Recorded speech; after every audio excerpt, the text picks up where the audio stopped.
So you're going to make your walls and you're going to measure the length and depth of it with your ruler, and then you're going to measure that on your paper. You just want to mark how long it is, and then you're going to cut it out and put it inside your box. After you cut it out, wait on gluing it. I'm just having you guys measure before we start painting if you want the option to paint. If you choose to paint, just know that there'll be a little bit of a dry time. But you can do a mixture of this, paper, and collage. When using paint, only fill up a dollop at a time. You can mix colors, but make sure it's in the same circle. To paint any of your walls, you're just going to dip your paintbrush and then glide it against the cardboard. Now that you've measured and painted if you want to, you can start gluing down all the paper that you've measured on your walls.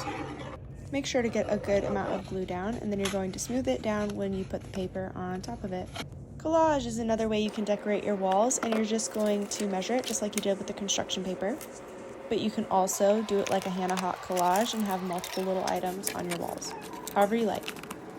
So that are 3 ways you can decorate your walls: collage, construction paper, or painting. So now we're going to talk about the floors. You can use popsicle sticks, yarn, fabric, or paper. There's multiple ways to do this, and if you think of another way, you can go ahead and try it, but here are some ways that I thought about.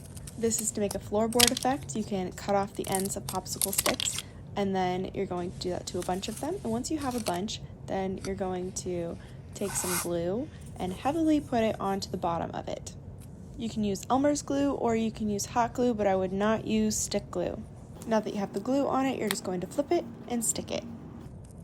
You can make your popsicle sticks different lengths to show that the floorboards are going in different directions, like I did here.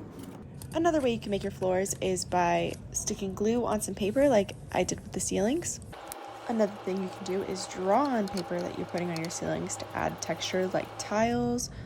You can also use fabric as a carpet, and you're just going to glue it down. You can use hot glue or Elmer's glue for this. I'm just going to show you one more way that you can use yarn. I'm going to make a little area rug over here on my carpet. First, I just laid down some glue, and then I'm just taking my yarn and I'm literally just putting it into a circle and wrapping around itself to cover up the floor space. You can also collage construction paper over other paper to make little tiles.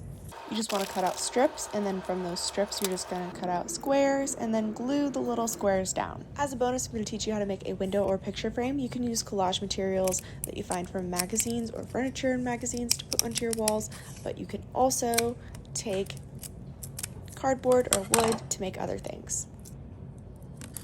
Cut in half your popsicle sticks and then cut them in half again.